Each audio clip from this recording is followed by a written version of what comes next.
Masya Allah, tabarakallah. Nggak tahu ya, akhir-akhir ini tuh kayaknya rasanya tuh dredeg gitu kan, dredeg, gemetar, lemas, nggak mau mikirin. Maksudnya gini loh, ada hal yang nggak mau aku pikirin tapi kepikiran terus gitu. Karena jujur aja aku tuh takutnya aku asam naik, GERD lagi gitu kan. Terus akhirnya apa, nanti akunya jadi jantung tuh kayak deg-deg dong, nggak ngerti ya kenapa. Emang karena apa ya, emang karena ya pikiran itu kali ya gitu kan. Terus aku tuh kan dulu tuh aku orangnya itu pemarah ya, emosian gitu kan, karena mikirnya apa emang karena aku punya darah tinggi atau gimana, hipertensi atau gimana gitu. Cuman menurut aku gara-gara apa ya, gara-gara apa sih namanya, pikiran aku yang mikir aku tuh punya hipertensi, darah tinggi tuh malah jadi aku tuh malah jadi marah-marah mulu gitu kan. Kasihan kan anakku sama suamiku gitu kan, yang kena apesnya gitu kan. Nah terus ini ada lagi gitu kan, aku itu nggak tahu ya, harus gimana gitu kak, adik aku yang bungsu gitu kan. Ya kalau misalnya ini kamu apa namanya, adik aku, adikku gitu, adikku kan Anda Jafar gitu kan, um, apa sih, melihat video aku gitu kan, jangan merasa aku ini nggak sayang sama kalian gitu. Aku tuh sayang banget sama kalian gitu kan. Tapi uh, gimana gitu cara masuk ke hati sanubari kalian gitu, supaya kalian itu ya merasa punya kakak, merasa punya ya orang yang sayang kalian gitu.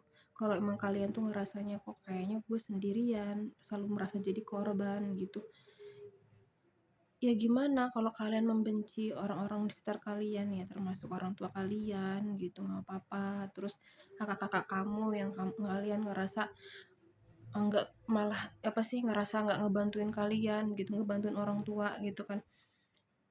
Ya jangan selalu merasa gitu. Kalau kalian selalu membenci ya, ya pasti selamanya akan benci gitu. Mau aku ngomong dua patah kata pun, ujung-ujungnya nanti apa namanya, kamu marah-marah lagi, ujung-ujungnya nanti kamunya merasa ya selalu aku yang jadi korban, karena kalian sendiri yang menciptakan situasi itu gitu. Aku pernah bilang sama kalian tuh, sama kamu ya terutama gitu, anak adik pertama gitu kan, udah kalau ngerasa udah dewasa gitu kan, udah umur, ya bentar lagi umur, ya tahu lah maksudnya, uh, udah memasuki, bentar lagi tuh masuk umur 30 gitu kan. Aku nggak tahu kenapa kamu itu punya pikiran sendiri, merasa apa ya, merasa independen, ngerasa ya apa-apa sendiri, apa-apa sendiri gitu. Tapi di dalam rumah, tapi itu kamu apa ya, ngerasa di dalam diri kamu sendiri gitu loh. Tapi di dalam apa, rumah orang tuamu, kamu masih seperti anak-anak gitu. Kayak gosok digosokin, terus baju selalu numpuk di kamar gitu, terus abis makan piringnya nggak dimasukin, nggak dibawa lagi ke dapur. Maksudnya mbok ya, dalam situasi kayak gini tuh cobalah kalian itu apa ya, berubah gitu kan. Aku bilang kan, semenjak waktu orang tua itu mama nggak ada, aku bilang sama kamu gitu, adik pertamaku ya kan, aku bilang aku minta maaf sekali karena aku tuh banyak kurangnya gitu kan. Tapi aku berusaha untuk bantuin orang tua gitu, karena aku serba terbatas gitu. Saya beda sama kamu gitu kan, saya beda sama kalian, saya beda sama kamu yang emang gak punya penghasilan tetap gitu kan. Saya cuma minta dari suami saya gitu loh. Saya bilang saya minta maaf kalau misalnya saya banyak kurangnya gitu. Makanya saya tuh nggak banyak bicara gitu, karena apa ya, kamu tuh ya orang yang independen gitu, ngerasa paling banyak bantu sama orang tua gitu. Jadi kalau misalnya kita bilang mau bagaimanapun ya, mau bilang begini begini ya salah gitu, tetap salah di mata kamu gitu loh. Terus buat adikku juga yang kedua, hmm, gimana ya gitu kan, memang situasinya itu namanya anak bungsu itu ya, ya sama gitu kan, apa-apa itu orang tua, papa orang tua gitu, ya harus begini harus begitu gitu kan, sampai ngerti keadaan situasi yang bahkan gitu orang tua nggak ada satupun, nggak, yang apa sih, orang tua udah nggak ada satu itu tetap loh, kalian itu kok kenapa gitu nggak ada perubahan gitu. Emang saya tahu ini serba sulit ya, karena saya emang jauh dari orang tua, saya emang nggak tahu keadaan di dalam rumah gimana gitu, gimana sedihnya mama, gimana susahnya papa cari uang gitu, yang bahkan masa pensiun aja bukannya menikmati masa tua, tapi harus apa ya, harus bayar bayar hutang bank, bayar hutang ke orang gitu kan. Dulu memang kita itu ya banyak apa ya, ya berada gitu kan, serba berkecukupan, serba cukup gitu kan, nggak kurang nggak lebih gitu kan. Tapi apa ya, memang ya kita itu memang didikan itu yang perlu banget gitu kan. Aku bahkan ya, aku tuh memang aku mengakui ya, bahkan aku pun waktu aku belum nikah pun itu masih banyak banget ngecewain orang tua ya, itu ngecewain orang tua aku itu. Yang jadi penyesalan aku itu dulu itu kenapa gitu, sebelum nikah itu kenapa aku tuh harus gonta-ganti pekerjaan gitu, karena apa ya, nggak bisa mempertahankan apa yang sudah aku usahain gitu. Kalau misalnya pada saat itu aku bertahan ya di pekerjaan aku yang pertama waktu itu di Jakarta, ya mungkin aja aku ya, kalau ya banyak pengalaman bekerja, ketemu orang-orang gitu, tapi ya udah, nasib aku, takdir aku bertemu dengan pasanganku gitu ya, dengan kehidupan aku sebagai ibu rumah tangga yang dengan apa ya, pemasukan hanya dari suami gitu. Aku juga nggak berdiam diri. Menurut orang-orang, anak-anaknya ini mana sih, orang tua minjem sana sini gitu, ngutang sana sini. Anak-anaknya pada kemana, mereka nggak tahu aja apa yang sudah kita usahakan. Kayak kakak aku juga punya keluarga, punya anak dua lagi gitu kan.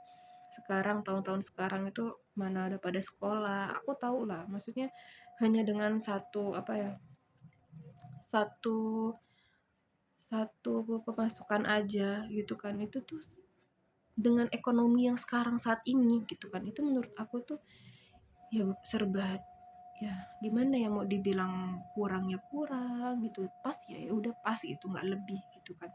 Makanya ngasih ke orang tua juga kan nggak banyak gitu, karena ya kakakku punya keluarga, terus di aku nggak ada pekerjaan, minta uang cuma dari suami gitu kan.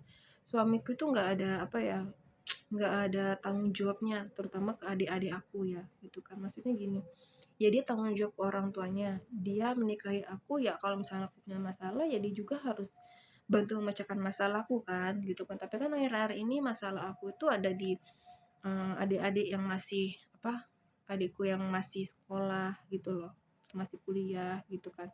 Jadi mau nggak mau ya aku minta bantuan dia, aku bilang ya emang aku pinjam gitu, bukan minta gitu kan, dan aku harus bertanggung jawab untuk mengembalikan uang itu gitu. Itu aku bilang, emang aku bilang, dan aku ya ikhlas, aku bilang seperti itu dengan sadar, dan aku harus kembaliin. Bukan berarti suamiku itu nggak mau nolongin atau nggak mau ngasih ya gitu kan, tapi ya itu, menurut aku ya sudah, dia nggak ada tanggung jawab ke adik-adik aku gitu. Jadi aku yang tanggung jawab ke adik aku, masalah keluargaku ya sudah, berhenti di aku aja gitu kan.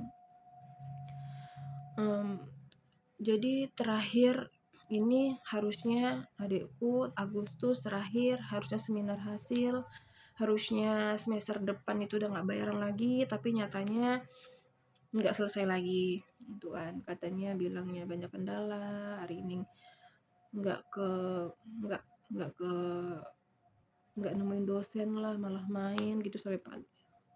Gimana ya, sebagai orang tua tuh ya Allah, astagfirullahaladzim gitu, mau gimana gitu. Cuman kalau kita melihat, tapi kan kita kadang gedek gitu melihat satu sisi, ya Allah kasihan juga ya orang tua gitu. Tapi kadang apalagi anak bungsu ya, kepengennya itu, kamu ngerti gak sih, aku tuh juga mengalami kesulitan tuh, pastilah pikiran dia tuh seperti itu gitu.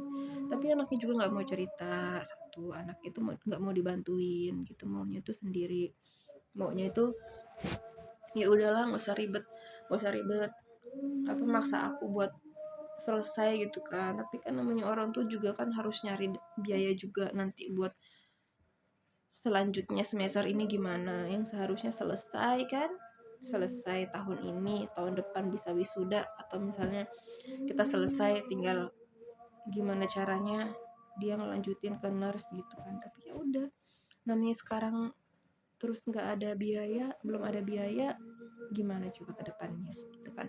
Kalau misalnya anaknya nggak semangat, kalau tahu dia memang nggak semangat gitu, kamu semangat nggak gitu nyelesain ini, kalau memang nggak semangat gitu ya sudah, aku bakal suruh dia kerja dari tahun lalu gitu pakai ijazah SMA gitu loh. Kamu mau nyelesain nggak gitu ya, maksudnya gini ya, selesai apa enggak ini loh gitu loh.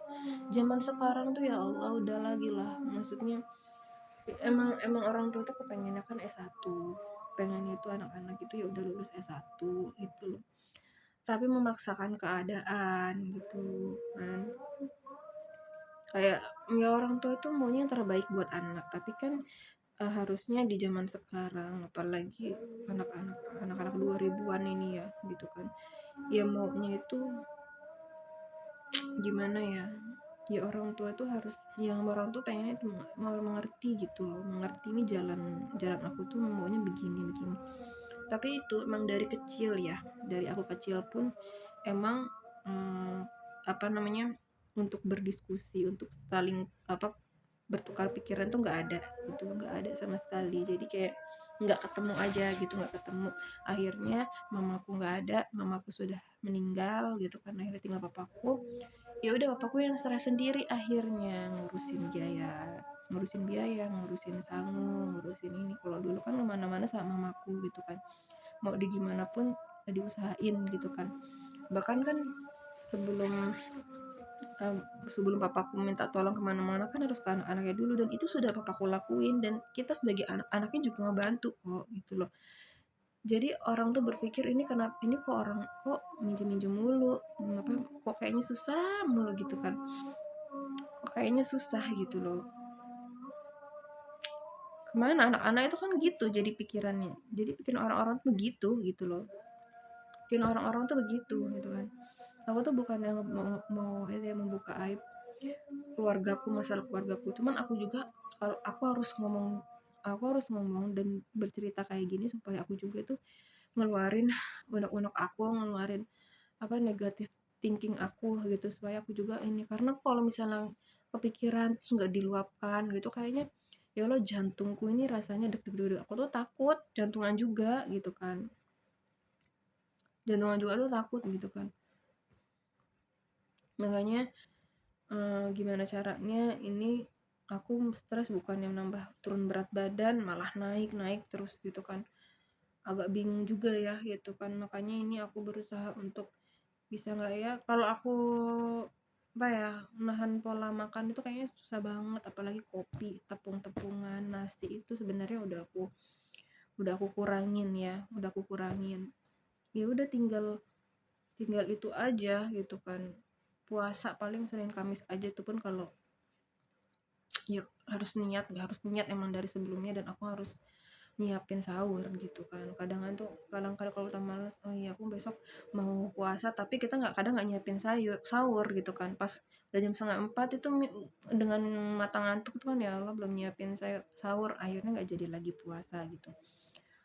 Nggak bisa kalau misalnya aku tanpa sahur gitu puasa itu bisa, tapi nggak tahu pokoknya lambung tuh rasanya kayak perih aja gitu, makanya aku tuh nggak memaksain gitu. Kadang kayak gitu tuh suka cuman setengah hari gitu, kadang itu cuman bisa bertahan setengah hari. Ya udahlah gitu, sekarang udah nggak bisa mikirin ke belakang lagi, pokoknya intinya adik aku nggak selesai lagi, harus apa ngeluarin biaya lagi, orang tua bingung lagi gitu, anaknya juga nggak semangat buat apa namanya ngerjain tugasnya gitu. Jadi gimana dong, aku sebagai kakak tolong banget, duh siapapun gitu tolong nasihatin aku kalau misalnya pikiran aku tuh salah gitu, apa yang salah gitu, aku sebagai kakak atau misalnya sebagai orang tua, sebagai kakak gitu kan, salahnya gimana gitu ngadepin anak, apa ya, ngadepin anak 2000-an ini gitu kan, dibilangin nggak mau, dibantuin nggak mau, dinasehatin apa masuk kuping kanan keluar kuping kiri kan. Kalau bedanya adik aku yang pertama, dia tuh masih mau, dia berani bentak aku kalau misalnya aku nasehatin gitu, dia nggak terima, berani bentak aku gitu. Jadi ya tapi aku ya sudah, palingan aku udahannya aku ngebela diri aku, paling aku ujung-ujungnya nangis, terus ngerasa sakit hati juga kan, ngerasa sakit hati, tapi karena dia udah banyak bantu ke orang tuaku gitu kan, ngeluarin banyak biaya gitu kan, ya aku nggak bisa marah ke dia gitu kan, aku cuman kecewa, sakit hati, akhirnya daripada akunya juga apa ya, gimana-gimana ke adik aku itu ngehindarin dia, aku blok dia, sorry to say, aku harus ngeblok dia gitu kan. Karena aku bilang aku bantu orang tua tapi kamu nggak tahu loh. Kita ini kakak-kakaknya itu bantu, nggak cuman kamu doang, tapi kamunya yang nggak tahu gitu kan. Terus kamu bilang saya nggak tahu keadaan rumah gitu kan. Kamu nggak saya bilang apa kamu bilang aku jangan sok tahu. Kamu bilang kamu nggak perlu uang aku, kamu bilang kamu nggak perlu bantuanku, ya sudah nggak apa-apa gitu kan, ya sudah nggak apa-apa kalau emang pikiran kamu kayak gitu, kalau emang kamu membenci diriku, oke nggak apa-apa aku terima gitu kan, tapi maaf sampai detik ini aku masih ngeblok kamu, jadi aku nggak bisa ngubungin kamu lagi, karena aku kecewa aja, aku nggak marah cuman aku kecewa. Kalau adikku yang kedua ini tipenya dia masih mau dengerin, masih mau nerima saran aku sih gitu, paling ya itu, ya masih mau nerima omongan aku, paling iya iya mbak, iya mbak gitu. Kalau misalnya dia minta tolong ke aku ya dia bilang mbak tolong ini, mbak ya makasih ya mbak, dia selalu bilang minta tolong dan makasih gitu kan, makanya aku tuh nggak bisa marah juga ke dia, nggak bisa ini, makanya ini udah karena waktunya emang udah mepet, ya sudahlah, jalan keluar terakhirnya ya nyari solusi gimana untuk biayain dia 1 semester lagi gitu kan. Mudah-mudahan aku berdoa semoga ya dia selesai bisa nurse, terus dapat pekerjaan yang layak gitu, supaya dia mengerti bahwa mencari uang itu emang sulit, susah gitu kan. Aku berdoa semoga papaku diberikan kesehatan, kemudahan dan kelancaran rezekinya itu, terus dimudahkan lah untuk membayar hutang-hutangnya. Aku sebagai anak juga berusaha semaksimal mungkin untuk membantu orang tua, itu untuk membantu urusan orang tua gitu. Kalau aku apa ya, kalau aku ditakdirkan oleh Allah, dinasibkan oleh Allah punya keuangan yang baik, keuangan yang bagus, keuangan yang banyak gitu ya, aku akan serahkan sepenuhnya sama orang tuaku ya gitu, aku nggak akan hitung-hitungan gitu. Tapi kan kondisi aku sekarang sebagai istri, hanya sebagai istri, ibu rumah tangga, mungkin kata orang kenapa sih nggak apa kayak jualan apa kayak gitu. Aku tuh online dari awal aku nikah sampai sekarang gitu kan, karena semua serba terbatas dan aku juga belum punya rumah gitu kan, belum punya rumah, mau sewa ruko, aku pernah sewa ruko gitu kan, pernah sewa ruko bukan ruko ya, kios di pasar modern dulu. Jadi emang ngebuka apa yang menjadi hobi aku buka bersama kawan-kawan gitu, cuman kan namanya kita sebagai pemilik usaha yang pemula gitu, jadi nggak lama, cuma setahun 2 tahun kita tutup dan pindah ke rumah masing-masing gitu. Ya itu sebagai pengalaman aku gitu kan, dari awal menikah sampai sekarang itu masih merintis, masih mencari yang mudah, mm, mencari yang nyamannya gitu usahanya sampai sekarang. Jadi aku berdoa semoga urusan suamiku lancar, kami semua sehat, dimudahkan, dan semoga rezeki anakku juga mengalir deras, sehat, dan aku bisa menemani anakku sampai dia mandiri sendiri. Amin ya robbal alamin. Thank you udah dengerin aku sampai terakhir.